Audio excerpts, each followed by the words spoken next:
Hello friends. तो शुरू करते हैं आज के नए क्वेश्चन के साथ, जो कि है nth Fibonacci number. So basically इस क्वेश्चन को करने से पहले एक बार हम फिबोनाची सीरीज का कॉन्सेप्ट जान लेते हैं कि फिबोनाची सीरीज होती क्या है और हम किस तरह उसके टर्म्स जनरेट कर सकते हैं। सो बेसिकली फिबोनाची सीरीज एक ऐसी सीरीज होती है जिसके स्टार्टिंग के दो टर्म्स फिक्स होते हैं, जिसमें से पहला टर्म 0 होता है और दूसरा टर्म हमारा 1 होता है। और इस सीरीज के जो बाकी टर्म्स होते हैं उसकी वैल्यू इक्वल होती है उस पर्टिकुलर टर्म के प्रीवियस जो दो वैल्यू हैं उन वैल्यूज के सम के। जैसे कि ये इस सीरीज का 0 टर्म है, ये सीरीज का फर्स्ट टर्म है, तो अगर हमें इसकी सेकेंड टर्म की वैल्यू निकालनी है तो वो वैल्यू बेसिकली इक्वल होगी इसके प्रीवियस वाले जो दो टर्म हैं इनकी वैल्यू के सम के। यहाँ पे जो वैल्यू होगी वो इक्वल होगी 1 + 0 के, जो कि 1 होता है। अब अगर हमें इसका नेक्स्ट टर्म जनरेट कराना है तो इसकी वैल्यू भी इसी तरह इक्वल होगी इसके प्रीवियस वाली जो दो वैल्यूज हैं इनके सम के, यानी 1 + 1 2। उसके बाद नेक्स्ट वैल्यू इसी तरह जनरेट करा सकते हैं हम, 2 + 1 3, फिर 3 + 2 5, फिर 5 + 3 8 एंड सो ऑन। इस तरीके से हम अपनी पूरी फिबोनाची सीरीज जनरेट करा सकते हैं। अब हमारा बेसिक कॉन्सेप्ट क्लियर हो गया है फिबोनाची सीरीज का, तो हम बढ़ते हैं अपने मेन क्वेश्चन की तरफ, जो कि है nth फिबोनाची नंबर। इस क्वेश्चन में हमें क्या करना है, इस क्वेश्चन में हमें रिटर्न करना है nth नंबर इस गिवन फिबोनाची सीरीज का, जिसको हमने अभी अभी जनरेट कराई है, जहाँ पे n जो है ये हमें यूजर इनपुट में दे रहा होगा, जो हमें बताएगा कि उसे इस सीरीज का कौन सा नंबर चाहिए। फॉर एग्जाम्पल अगर वो n की वैल्यू 0 देता है, दैट मीन्स कि उसे इस सीरीज का 0 टर्म चाहिए। तो हम यहाँ पे देख सकते हैं कि इस सीरीज का 0 टर्म यहाँ पे 0 है, तो हमें 0 रिटर्न कराना होगा। अगर वो n की वैल्यू 1 देता है तो दैट मीन्स उसे फर्स्ट टर्म चाहिए इस सीरीज का, जो कि यहाँ पे 1 है, तो हमें 1 रिटर्न कराना है। इसी तरह अगर वो n की वैल्यू हमारी यहाँ पे 3 दे देता है तो हमें यहाँ पे 2 रिटर्न कराना होगा, क्योंकि इस सीरीज का जो थर्ड टर्म है वो यहाँ पे 2 है। तो एक बार देखते हैं कि हम इस प्रॉब्लम को कैसे कोड कर सकते हैं। तो अगर हम इस सीरीज को ऑब्जर्व करें ध्यान से, तो हम देख सकते हैं कि ये वाले जो सारे टर्म्स हैं इनको जनरेट करने के लिए हमें उसके प्रीवियस दो टर्म्स की जरूरत पड़ेगी ही। लेकिन अगर हम इसकी 0 टर्म और फर्स्ट टर्म को देखें तो इनकी वैल्यू हमेशा फिक्स रहने वाली है। दैट मीन्स अगर हमें यूजर इनपुट में n = 0 देता है तो हम डायरेक्टली ये 0 रिटर्न कर सकते हैं, और अगर हमें n = 1 देता है दैट मीन्स उसे फर्स्ट टर्म चाहिए तो हम डायरेक्टली 1 को रिटर्न कर सकते हैं। इसके लिए हम क्या कर सकते हैं, हम यहाँ पे दो वेरिएबल ले लेते हैं, इंट a1 जिसमें हम अपने 0 टर्म की वैल्यू स्टोर कराने वाले हैं 0, और एक वेरिएबल ले लेते हैं a2 जिसमें हम अपने फर्स्ट टर्म की वैल्यू स्टोर कराने वाले हैं, विच इज 1। अगर इफ यूजर हमें जो n की वैल्यू इनपुट दे रहा है अगर वो वैल्यू 0 के बराबर है, दैट मीन्स उसे 0 टर्म चाहिए सीरीज का, तो हम डायरेक्टली रिटर्न करा सकते हैं a1 जिसमें हमने अपने 0 टर्म की वैल्यू स्टोर करा ली है। और अगर यूजर हमें n की वैल्यू 1 देता है, दैट मीन्स उसे फर्स्ट टर्म चाहिए इस सीरीज का, तो हम डायरेक्टली a2 को रिटर्न करा सकते हैं जिसमें हमने फर्स्ट टर्म की वैल्यू स्टोर करा ली है। तो यहाँ पे हम रिटर्न कर देंगे a2 को। तो हमने यहाँ पे a1 में अपना 0 टर्म स्टोर करा लिया है और a2 में हमने अपना फर्स्ट टर्म स्टोर करा लिया है। तो अगर अब हमें इस सीरीज का सेकेंड टर्म जनरेट कराना होगा तो उसके लिए हमें इन दोनों की वैल्यू को ऐड करना पड़ेगा, तभी हमें अपना सेकेंड टर्म मिल सकता है।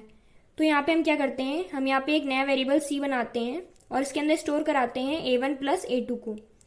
तो अगर हम a1 + a2 को c में स्टोर करा देंगे तो यहाँ पे a1 की वैल्यू यहाँ पे 0 है और a2 की वैल्यू यहाँ पे 1 है, तो हमें 1 मिल जाएगा, जो कि हमारा नेक्स्ट टर्म है सीरीज का, विच इज सेकेंड टर्म। तो हमने यहाँ पे c में अब हमने यहाँ पे अपना सेकेंड टर्म की वैल्यू स्टोर करा ली है। इस तरह अगर हम सोचे अगर हमको नेक्स्ट टर्म जनरेट कराना है अपनी सीरीज का, तो उसके लिए भी हमें इसके पहले वाले जो दो टर्म्स हैं इनको ऐड करना पड़ेगा। तो अगर हम अपने a1 a2 को एक एक आगे शिफ्ट कर दें, दैट मीन्स अगर हम a1 में a2 की वैल्यू स्टोर कर दें और a2 के अंदर हम c की वैल्यू स्टोर कर दें, तो फिर से अब हमारा a1 जो है वो फर्स्ट टर्म को पॉइंट कर रहा है और जो a2 है वो हमारा सेकेंड टर्म को पॉइंट कर रहा है।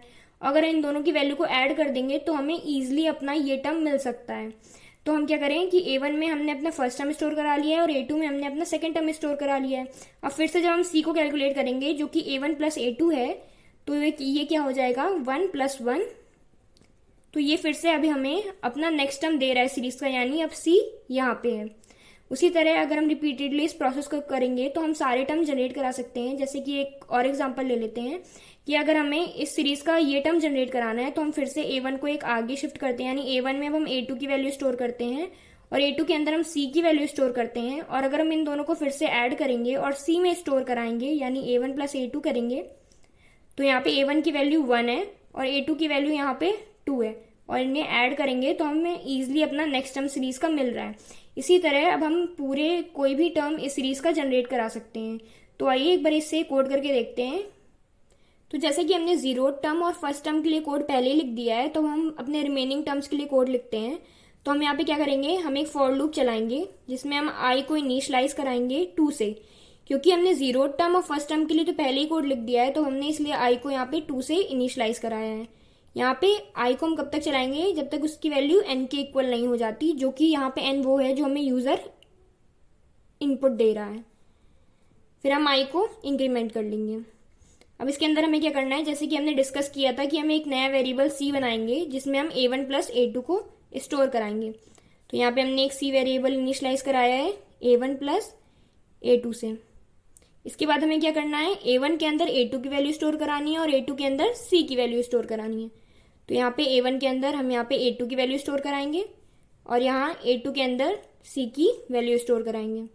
अब हमारा एक फॉर लूप भी कंप्लीट हो गया है। अब आखिरी में हमें क्या करना होगा, हमें बस रिटर्न कर देना होगा a2 को, क्योंकि a2 के अंदर ही इस समय हमारे करंट एलिमेंट की वैल्यू होगी, इसलिए हमने आखिरी में a2 को रिटर्न कराया है। तो चलिए एक बार इसे जीएफजी पे कोड करके भी देख लेते हैं। सो फ्रेंड्स, हम आ गए अपने जीएफजी पोर्टल पे। तो एक बार हम पहले क्वेश्चन को रीड कर लेते हैं। यहाँ पे क्वेश्चन बोल रहा है कि यहाँ पे यूजर हमें एक पॉजिटिव इंटीजर n इनपुट में देगा और फिर हमें अपनी फिबोनाची सीरीज का एक nth फिबोनाची नंबर रिटर्न करना होगा। लेकिन इस क्वेश्चन में एक और चीज बोल रहा है कि हमारा जो आंसर है वो बहुत लार्ज भी हो सकता है, इसलिए हमें अपने आंसर को 10⁻9 + 7 से मॉडलो करके, यानी इस नंबर से मॉडलो करके रिटर्न करना होगा। सो इसकी वजह से हमारे कोड में बस थोड़ा सा ही चेंज आएगा। तो आइए इसे एक बार कोड कर लेते हैं। तो यहाँ पे सबसे पहले हम एक इंटीजर m जिसमें हम 10⁻9 + 7 यानी इस नंबर को स्टोर कराएंगे। उसके बाद जैसे कि हमने डिस्कस किया था कि हम यहाँ पे दो इंटीजर लेंगे, एक a1 और एक a2। सो a1 में हम अपनी सीरीज का 0 टर्म और a2 में हम अपनी सीरीज का फर्स्ट टर्म स्टोर कराने वाले हैं। तो हमारी सीरीज का 0 टर्म था 0 और जो हमारी सीरीज का फर्स्ट टर्म था यानी 1, ये हमने स्टोर करा लिया a1 a2 में। अब हम आगे अपनी बेस कंडीशन लिख लेते हैं, जिसके अकॉर्डिंग क्या था कि अगर हमें यूजर जो n की वैल्यू इनपुट दे रहा है अगर वो 0 के बराबर है, यानी उसे 0 टर्म चाहिए सीरीज का, तो हम रिटर्न करा देंगे a1 को जिसमें हमने अपना 0 टर्म स्टोर करा रखा है। और अगर यूजर हमें इनपुट में n की वैल्यू 1 देता है, यानी कि फर्स्ट टर्म चाहिए उस सीरीज का, तो हम उसे डायरेक्टली a2 रिटर्न करा देंगे। उसके बाद हमने एक फॉर लूप लगाया था जिसमें हमने i को इनिशियलाइज कराया था 2 से, क्योंकि हम 0 और फर्स्ट टर्म को पहले रिटर्न करा चुके हैं। यहाँ पे i should be less than equal to n होगा और हम यहाँ पे i को इंक्रीमेंट कर लेंगे।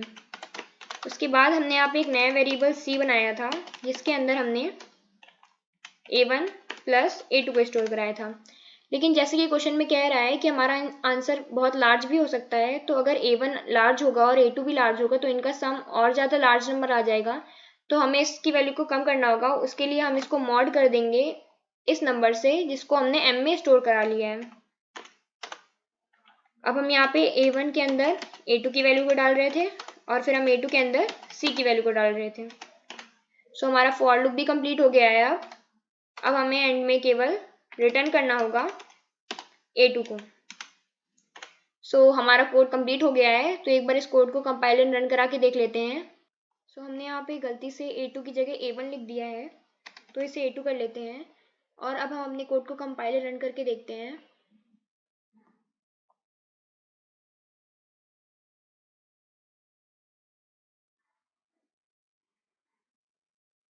सो हमारा कोड सक्सेसफुली कंपाइल हो गया है। तो एक बार इसे सबमिट भी कर लेते हैं।